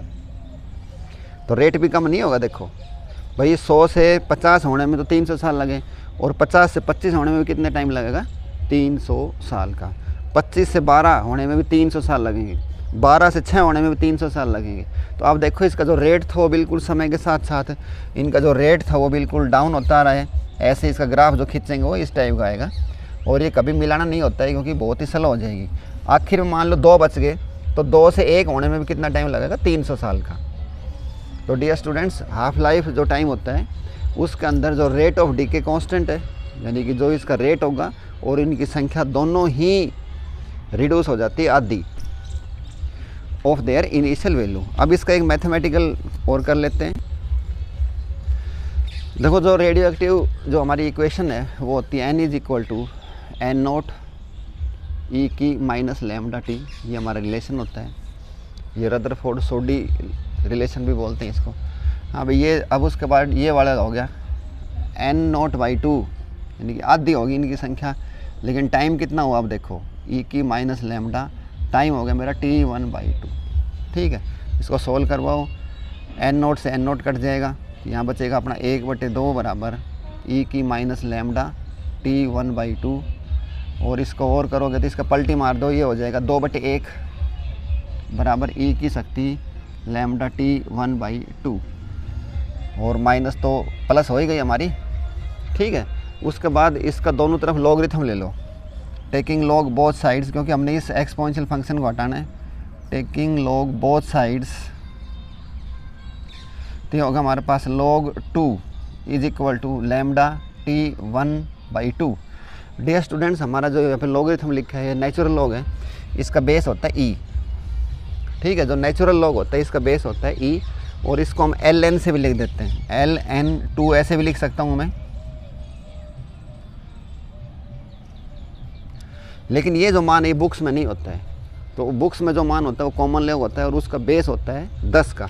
यानी कि जो log en है इसको मैं अगर 2.303 से गुणा कर दूं तो ये बन जाता है हमारा log 10n। समझ में आ गई बात है?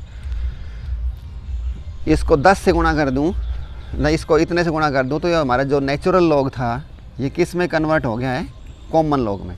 तो इसी तरह ये देखो, इसका मान तो बुक में होता है, इसका मान बुक में नहीं होता है, इतने से गुणा करें तो फिर बुक भी मिल जाती है हमें। तो अब ये जो ln2 था, अब देखो इसका मैं क्या बनाऊँ, इसको 2.303 log, अब e का क्या बन जाएगा 10 2। और डियर स्टूडेंट्स इसको हम सॉल्व करेंगे t1/2, ये आ गया हमारा 2.303 बटे लैम्डा, और साथ में क्या है log 2 भी, और log 10 का मान होता है t1/2 इज इक्वल टू 2.303, और log 10 का मान होता है 0.3010 बटे लैम्डा, और इनको हम सोल्व करेंगे तो ये आ जाएगा 0.693 बटे लैम्डा। तो ये था हमारा required expression for the half life time.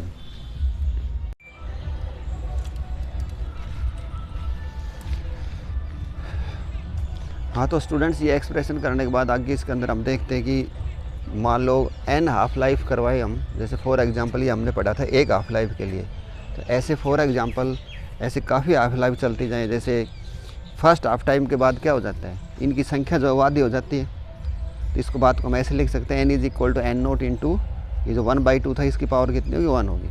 मान लो कोई गई इसके बाद एक हाफ लाइफ और आ गई तो क्या होगा, तो उसके बाद एक हाफ लाइफ और आ गई तो ये जो बचे हुए हैं ये वाले इन्हीं का तमाम धकरेंगे। देखो तो बचे हुए कितने थे हमारे पास n0/2, एक हाफ लाइफ और आ गई, अब देखो कितनी हो जाएगी ये 1/2 का स्क्वायर हो जाएगा।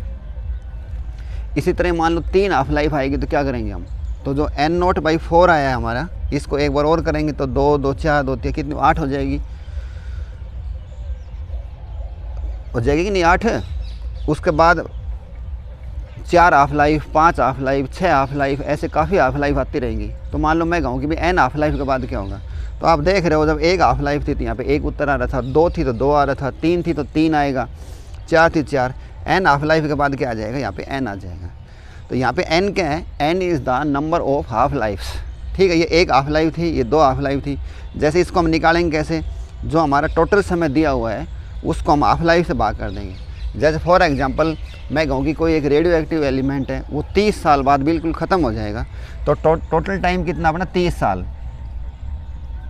यहाँ देखते हैं इसको, टोटल टाइम हमारा 30 साल, तो 30 साल जो है, और मैं कहूँ कि वो उसकी हाफ लाइफ जो है वो 7.5 साल है, एक हाफ लाइफ 7.5 साल है, तो उसके अंदर टोटल हाफ लाइफ कितनी होंगी। तो आप कहोगे सर आप यहाँ पे ये जो आपने फार्मूला बताया है इसी के ऊपर लागू कर दो कि 30/7.5 काटो पिटो कितने आ जाएगी, 4 हाफ लाइफ आ जाएगी। तो नंबर ऑफ हाफ लाइफ निकालने का फार्मूला क्या है, जो टोटल समय दे रखा है उसको जो एक हाफ लाइफ का टाइम है उससे भाग कर देंगे तो हमारे पास टोटल हाफ लाइफ आ जाएंगी कि भाई 30 साल के अंदर 7.5 थी एक, तो कितनी आ गई, 4 हाफ लाइफ आ गई। तो डियर स्टूडेंट्स ये तो हमने पढ़ ही लिया था, देखो कि इनकी गुणा करेंगे तो 0.693 हो जाएगी। तो यहाँ पे जो हाफ लाइफ टाइम होता है वो इनवर्सली प्रोपोर्शनल किसके होता है, इसको हम बोलते हैं इट्स डिके कांस्टेंट। ये बात इधर लिखी है एरो लगा के, half life time is inversely proportional to the its decay constant and is independent of the number of atoms initially present in the sample. देखो ये इसमें कहीं भी n0 आया हो तो बताओ, कहीं भी n0 आया हो तो हाफ ये एक नंबर बनता है कि हाफ लाइफ टाइम क्या वो इनिशियली नंबर ऑफ एटम्स पे डिपेंड कर रही है, नहीं कर रही है। देखो तो किस पर डिपेंड कर रही है, वो डीके कांस्टेंट पे, वो कितनी उससे हो रही है। और ये तो मैंने समझा ही दिया। और देखो हमने यहाँ पे एक बात और लिखी थी कि 1 हाफ लाइफ इज़ आधा इतना, बोथ R एंड N दोनों पे डिपेंड करती है। जो बचे हुए हैं उन पे डिपेंड करती है, जो शुरू में थे ना उन पे डिपेंड नहीं करती है। तो R का एक फार्मूला और भी होता है, मैं थोड़ा यहाँ जगह बनाता हूँ आपको, ये तो समझ में आ ही गया होगा। तो यहाँ पे जो आर हमने निकाला था, R is equal to lambda into N होता है। तो अब इसको इसके साथ करवाऊँ तो कैसे करोगे, देखो लैम्डा का मान निकालो यहाँ से लैम्डा का मान निकालोगे तो ये आ जाएगा T1/2 नीचे चला जाएगा 0.693 बटे T1/2 इंटू एन आर। तो ये एक रिलेशन इसके साथ भी आ गया है। तो कुछ थोड़ा हाफ लाइफ समझ में आया होगा। हाफ लाइफ की कहानी क्या होती है, जितनी हाफ लाइफ बढ़ती जाएगी उतना ही उनका रेट ऑफ डिके भी देर होता जाएगा, लेट होता जाएगा। फार्मूला हमने पढ़े थे, n is equal to N naught 1/2 की शक्ति n। पढ़ा था कि नहीं, अभी बताओ ये। और इसको मैं ऐसे भी लिख सकता हूँ n/n note is equal to 1/2 की शक्ति n। ठीक है, n क्या है, n का मान अभी भी निकालना सिखाया था। n इज इक्वल टू जो टोटल टाइम है, जो टाइम दे रखा है बटे हाफ लाइफ, यानी कि T1/2। अभी मैंने सिखाया था, जैसे अभी नहीं लिखा, देखो 30/7.5, यानी कि हाफ लाइफ इतनी थी। तो अब इन दोनों सवालों को करते हैं। तो फर्स्ट वे सवाल ले लेते हैं। If the activity of radio active element drops to 1/32 of its initial value in 50 years. कोई एक रेडियो एक्टिव एलिमेंट है, 50 साल में उसकी वैल्यू जो है वो कितनी हो जाती है, 1/32 हो जाती है, जो टोटल होती है। तो उसका हाफ लाइफ टाइम बताओ। तो डियर स्टूडेंट, यानी कि जो बची हुई चीज़ उसको ऐसे लिखेंगे 1/n note is equal to किसके बराबर होती है, 1/2 की शक्ति n। और ये उसने लिखी है कि 1/32 एलिमेंट ड्रॉप्स टू 1 होती थी, अब उसकी कितनी होगी, 1/32 करोगे तो यही उत्तर आएगा। करके देख लेना। यहाँ पे n का मान कितना आ गया, n इज इक्वल टू 5। अब वो कहता है कि इसका T1/2 निकालो। स्टूडेंट्स टाइम दे रखा है 50 साल का, तो 50/5 कितना आ गया, 10 साल। तो उसकी हाफ लाइफ कितनी होगी थी, 10 साल। ठीक है, इसी तरह ये देखो, अब समय की थोड़ी कमी है, good evening. Tritium has a half life of this against इतना beta decay, what fraction of the sample will remain undecayed. यानी कि सैंपल की बात हो तो हमने ये निकाल कर दिखाना होता है n/n नोट। 25 साल में दिखाना है और 12.5 साल उसके वो दे रखे। तो क्या था फार्मूला, 1/2 इसकी शक्ति n, और n खुद किसके बराबर होती है, 1/2। n का मान होता है टाइम कितना दे रखा है, 25, और हाफ लाइफ कितनी दे रखी है इसकी, 12.5। काटो पिटो तो n/n note is equal to 1/2, और इसकी शक्ति आ गई हमारी 2। तो कितना आ जाएगा, n/n note is equal to 1/4। ठीक है, इस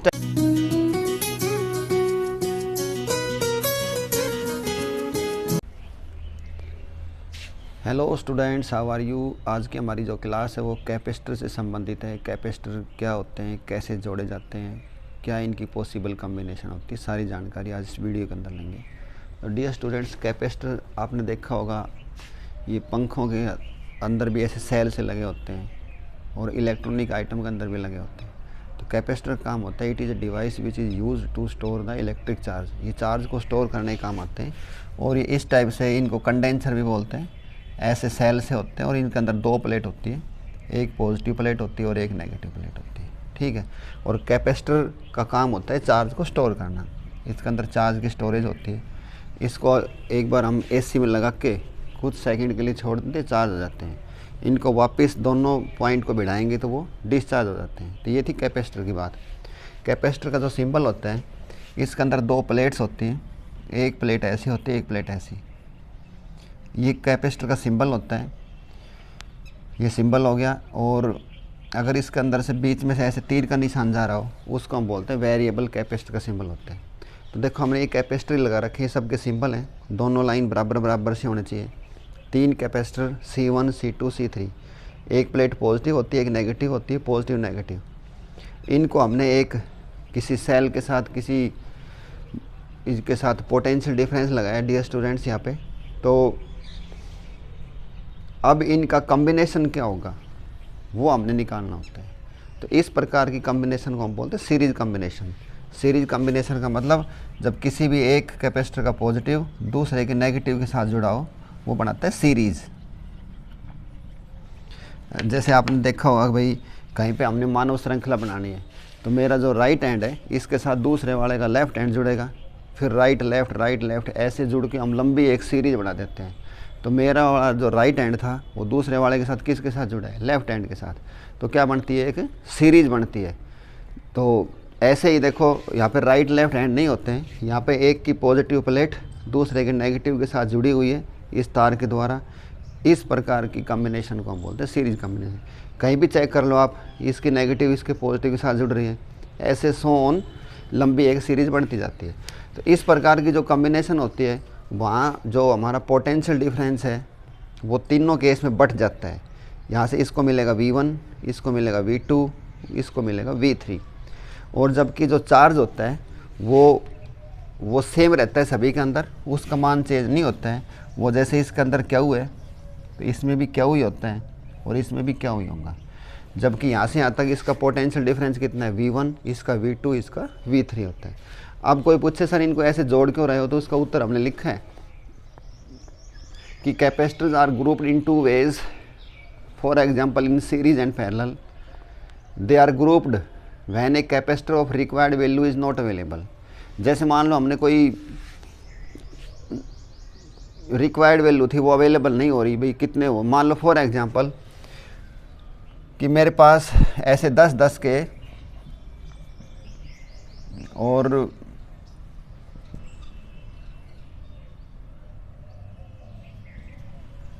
ऐसे है, जैसे हमने रिक्वायर्ड वैल्यू निकालनी है तो इनको हम ऐसे ग्रुप करते हैं। जैसे फॉर एग्जांपल भाई मेरे पास 42 रुपये हैं, तो टोटल तो मेरे पास जैसे मुझे 42 रुपये चाहिए और मेरे पास 10-10 के 3 नोट हैं, तो मेरे पास कितने और होने चाहिए ताकि मेरा टोटल इतना हो जाए। तो आप बोगे सर 12 रुपये। तो इसलिए इनको हम इस प्रकार से ग्रुपिंग करके इनको हम हिसाब लगाते हैं कि भाई 10-10 के 3 नोट तो हैं, 12 रुपये और ढूंढो, यानी कि रिक्वायर्ड वैल्यू है उसकी। तो यहाँ पे ये लिखी है कि they are grouped when a capacitor of required value is not available. जब अवेलेबल नहीं हो रही हो, पता नहीं चल रहा भाई कितने कम पड़ रहे हैं, तो इनको हम जोड़ते हैं।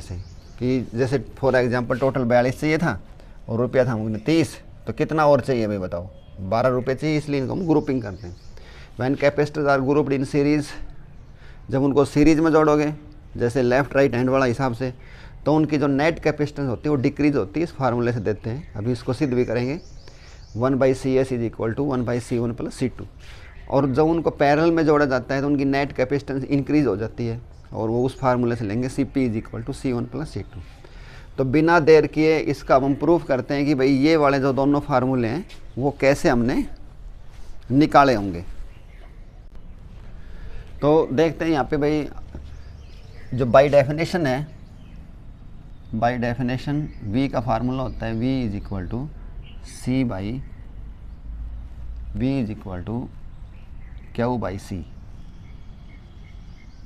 ये हमारा फार्मूला होता है। इसी को ओला सोला कर लिया करो, C निकालना हो तो Q/V हो जाएगा।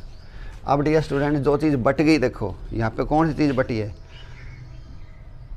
यहाँ पे देखो कौन चीज़ बटी, in series combination potential difference V is divided, वो बढ़ जाती है। जो चीज़ बटी है उसको लिखो, तो बटी है उसको मैं ऐसे लिखूँ V is equal to V1 + V2 + V3। By definition चलो V1 के लिए क्या लिखूँ, Q/C1, Q/C2, Q/C3। देखो यहाँ पे मैंने सब कहीं क्यों लिखा है, क्योंकि यहाँ पे सीरीज कॉम्बिनेशन में चार्ज नहीं बढ़ता, वो सेम ही रहता है। इज इक्वल टू Q/CS, यानी कि हमने सब का कॉम्बिनेशन लिख लिया। यहाँ पे कॉमन ले लो क्यू, तो ये पर्सन आ जाएगा हमारा। This implies 1/CS is equal to 1/C1 + 1/C2 + 1/C3। ऐसे इनको हम कर देते हैं सॉल्व। यहाँ पे एक स्पेशल केस पढ़ेंगे, special case for 2 capacitors.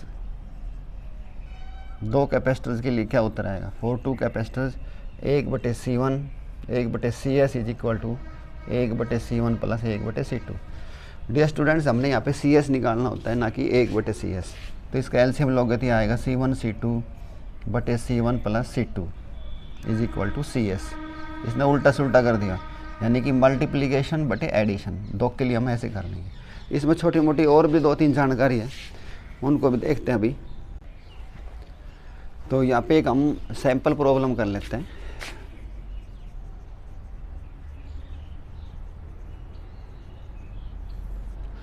Sample problem बनाते हैं कोई एक सवाल ऐसा, जैसे फॉर एग्जांपल ये हमने ले लिया 2, ये हो गया हमारा, ये भी 2 ही ले लो, ये भी 2 ही ले लो, और यहाँ पे कोई इनका हमने एक कॉम्बिनेशन निकाल कर दिखाना है। तो क्या करें, 3 है तो 3 के लिए 3 वाला फार्मूला लगेगा। तो कितना आ जाएगा उत्तर, 1/CS इज इक्वल टू 1/2 जमा 1/2 जमा 1/2। तो CS इज इक्वल टू इन सब का लघुत्तम लो कितना आया 2, तो 2 से 2 कट गया, 1 जमा 1 जमा 1। तो 1/CS इज इक्वल टू 3/2, और हमने तो CS निकालना था, CS कितना आएगा 2/3। अब यहाँ पे जो इम्पोर्टेंट पॉइंट लिखूँगा वो आपको समझाने के लिए मैंने सवाल करवाया। इम्पोर्टेंट पॉइंट है, देखो डियर स्टूडेंट्स, ये जो 2/3 है ना, 1 से छोटा होता है। तो जो हमने नेट निकाला है वो इंडिविजुअल से सबसे छोटा है कि नहीं, इससे भी छोटा है, इससे भी छोटा है, इससे भी छोटा है। तो हमने जो यहाँ पे जो बात लिखी थी वो सिद्ध हो गई है, नेट कैपेसिटेंस डिक्रीजेस। ठीक है, यहाँ पे जो नेट कैपेसिटेंस थी वो इन सीरीज नेट कैपेसिटेंस,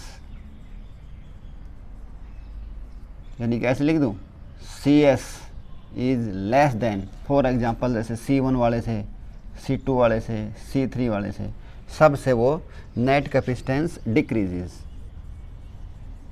अभी आपने देखा है, मैंने करके दिखा है, 2/3 छोटा होता है 2 से, इस 2 से, इस 2 से, कितने भी दे रखे हो, ऐसे हम ये याद रखें एक तो। ठीक है, उसके बाद इसी का ही एक मान लो स्पेशल केस करवाऊँ मैं आपको।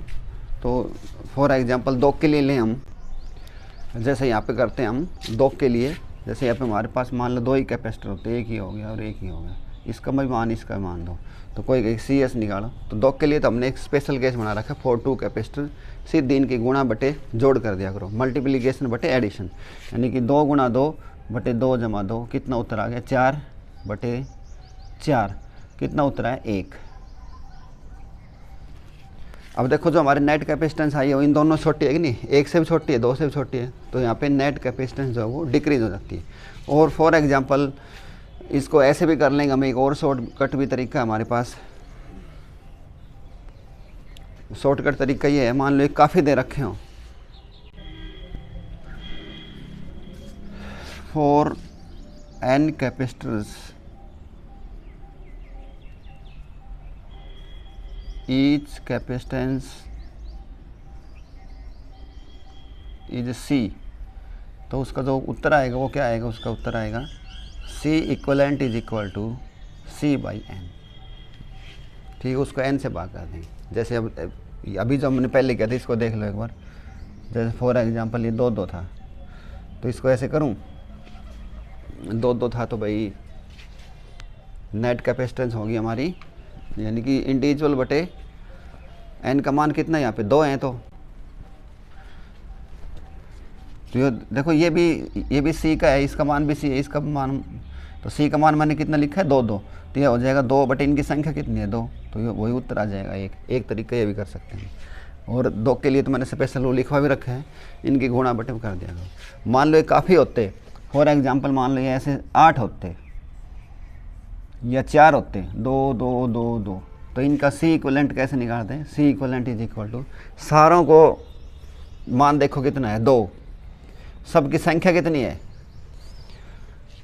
सबकी संख्या है हमारी 4, तो कितना उत्तर आ गया 1/2। तो ऐसे भी निकाल देते हैं हम। और अगर मान लो इसको हम इस तरीके से करते तो क्या उत्तर आता है देखना एक बार, 1/CS इज इक्वल टू 1/2 जमा 1/2, 2 लघुत्तम, तो ये आ गया 1 जमा 1 जमा 1 जमा 1, यानी कि 4/2, तो आ गया हमारा 1/CS इज इक्वल टू 4/2, यानी कि 2/1। लेकिन हमारा मुख्य काम तो CS निकालना होता है, तो CS कितनी आएगी यहाँ पे हमारा, ये देखो यहाँ तक आ गया था 4/2, और हमने डियर स्टूडेंट्स यहाँ पे बटे था 1/CS बराबर है 4/2, तो 1/CS बराबर 4/2, यानी कि उत्तर आ गया 2। हमने तो CS निकालनी, तो CS का मान कितना आ जाएगा, पलटी लगाओगे जब 1/2। इस तरीके से भी कर लो। सीधे देखो, जब सेम मान के हो ना तो उन सब को, सब का मान देखो, जो मान है उसको उनकी संख्या से भाग कर दो, वो भी आ जाएगा। 2 के लिए भी बता रखा है, ये मैंने जो अभी बताई ये सब के लिए लागू होती है। 2 के लिए मल्टीप्लिकेशन एडिशन भी कर सकते हैं। और एक ये नया तरीका बताया है, ऐसे भी सब के ऊपर लगाया करो, न्यू रूल है ये।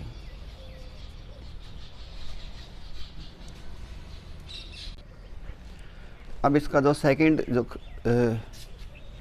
तरीका इनको जोड़ने का, कॉम्बिनेशन कैपेसिटर इन पैरेलल, वो देखते हैं।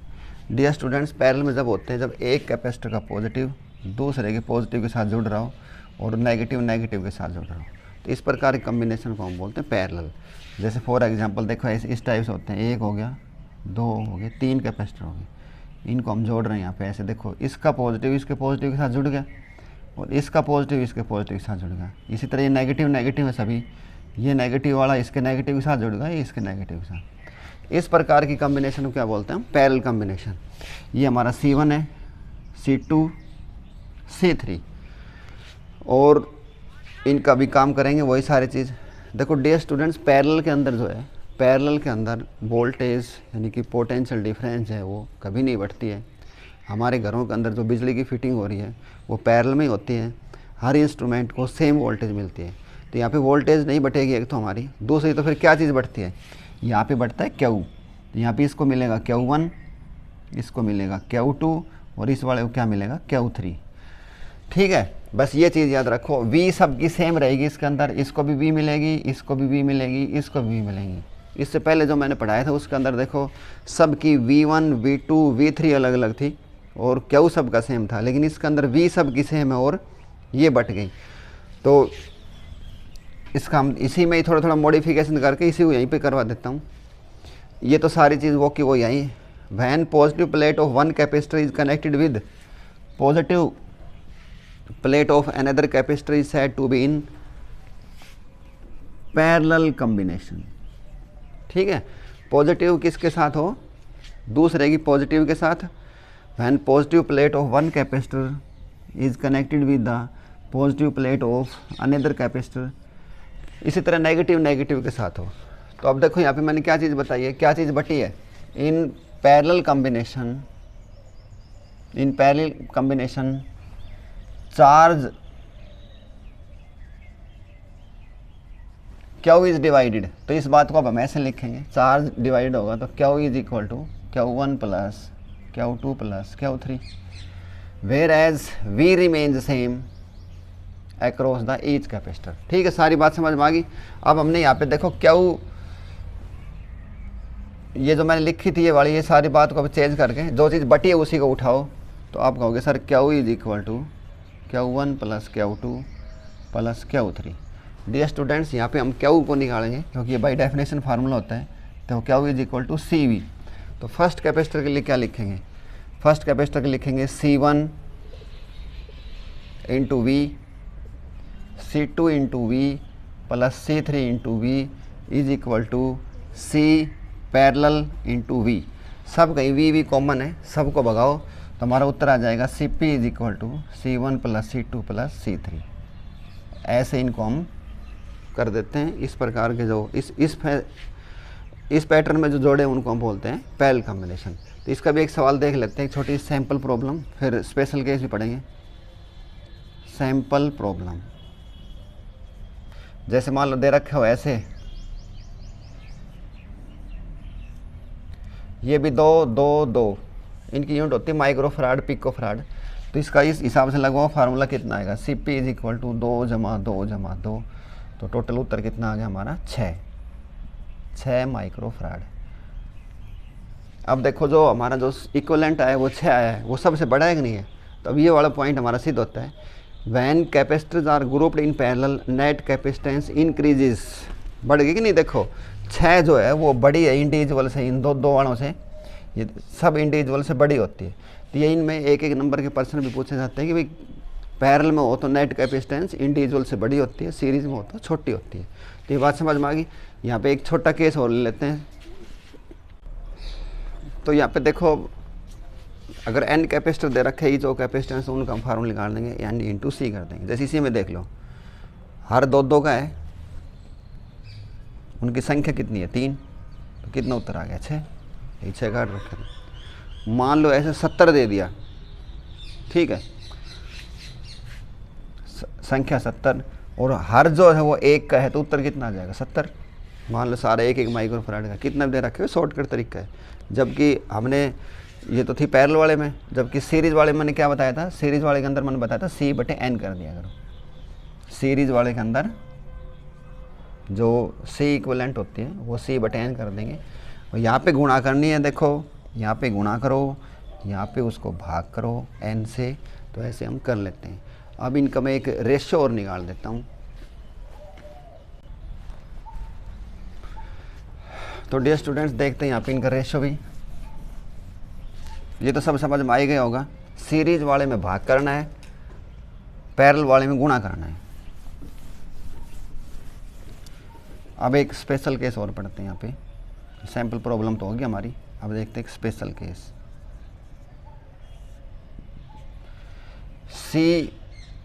सीरीज के अंदर मैंने अभी बताया था कि इसको इससे भाग कर दिया करो, C पैरेलल के अंदर मैंने बताया था इसको गुणा कर दिया करो, NC कर दिया करो। अब कोई नहीं कहेगा भाई इनका वो निकाल कर दिखाओ रेशियो, तो रेशियो आ गया CP/CS is equal to NC/C/N, तो ये हो जाएगा N² C और C तो C कट जाएगा, कितना उत्तर आ जाएगा N²।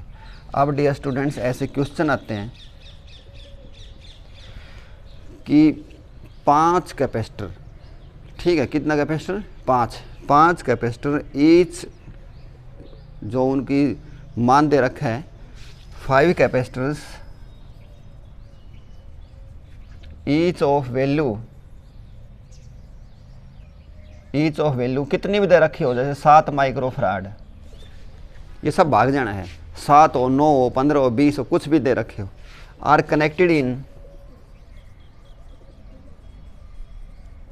कनेक्टेड इन सीरीज, पहले सीरीज में जोड़े, फिर उसके बाद इन पैरेलल, तो कहते हैं इनका रेशियो बताओ। तो उनका रेशियो बताओ, उनका रेशियो कैसे निकालेंगे, देखो पहले जैसे पैरेलल का ले लेते हैं, तो कितने कैपेसिटर थे को याद रखो बस 5, हमने उत्तर में भी N² निकालना होता है, तो कितना उत्तर आ जाएगा 25:1। हमने इस 7 का 9 का 11 का कुछ नहीं करना, ठीक है। तो भैया ऐसे छोटे मोटे ये सवाल आपको समझ में आए होंगे। डियर स्टूडेंट्स यहाँ पे छोटे छोटे 2-3 सवाल और भी आते हैं, देखो फॉर पीपीसी के लिए जो नेट कैपेसिटेंस का फार्मूला होता है वो होता है C = ε0A/d। इसके अंदर 2 प्लेट होती हैं, एक जैसे प्लेट ये होगी, एक प्लेट ये होगी, बीच का जो गैप होता है वो D होता है, और A इज़ द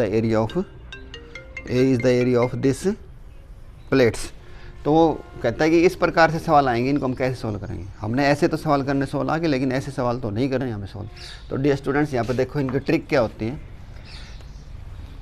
ये X और Y लिख रखे हैं, इनके साथ एक बैटरी जोड़ लो, ठीक है, एक काल्पनिक बैटरी लगा लो, ये पॉजिटिव है, ये वाला हिस्सा पॉजिटिव है, तो ये वाली प्लेट जो है हमारी पॉजिटिव हो जाएगी, और ये वाली थी ये भी पॉजिटिव हो जाएगी। क्योंकि देखो इधर से पॉजिटिव, ऐसे समझो कि यहाँ से मान लो कि हमने कोई पानी भेजा, वो लाल रंग का था, तो इस नाली में भी लाल रंग का पानी होगा और इस नाली में भी लाल रंग का पानी होगा, ठीक है। इधर से हमने जो पानी भेजा वो काले रंग का है, तो ये प्लेट क्या हो जाएगी, काली हो जाएगी। समझ में आ गई बात सीधी सीधी। अब देखो कितने कैपेसिटर बन गए इसके अंदर कैपेसिटर वो होते खासियत कि एक पॉजिटिव हो एक नेगेटिव हो।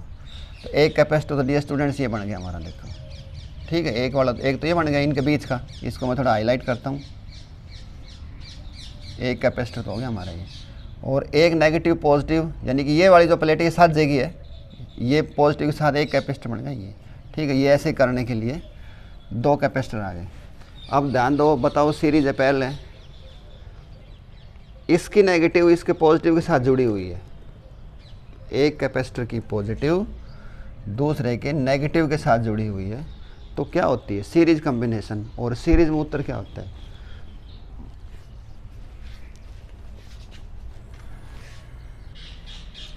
यहाँ पे थोड़ा ध्यान दो डियर स्टूडेंट्स, ये जो कैपेसिटर है 1 वाला, इसकी पॉजिटिव प्लेट किसके साथ जुड़ी हुई, दूसरे वाले के पॉजिटिव के साथ। ये जो दूसरा वाला है इसका पॉजिटिव इसके थ्रू इससे जुड़ा हुआ है, तो जब पॉजिटिव के साथ होती है तो क्या होती है वो, तो ये पैरेलल के अंदर। और पैरेलल के अंदर तुम डायरेक्ट जोड़ देते हैं। तो यहाँ पे एक का जो होगा वो कितना होता है, epsilon not A by D, तो C is equal to C1 plus C2। पहले वाला कितना है, epsilon not A by D plus epsilon not A by D, कितना उत्तर आ जाएगा, 2 epsilon not A by D. समझ में आ गया होगा शायद। इसी तरह एक और लेते हैं यहाँ पे, ये वाला देखो, इसमें अगर कोई डाउट रहेगा तो यहाँ पे क्लियर हो जाएगा। यहाँ पे x और y ऐसे 2 पॉइंट दे रखे हैं वही, तो अब देखो ये तो पॉजिटिव हो जाएगी और ये वाली भी क्या हो जाएगी, पॉजिटिव। इसको दोगे तो ये वाली क्या हो जाएगी, नेगेटिव, ये क्या हो जाएगी, नेगेटिव। अब कितने कैपेसिटर बन गए इसके अंदर, देखो इसके अंदर एक कैपेसिटर होती है, बन गया भाई, देखो ये पॉजिटिव नेगेटिव के साथ है, नंबर 1।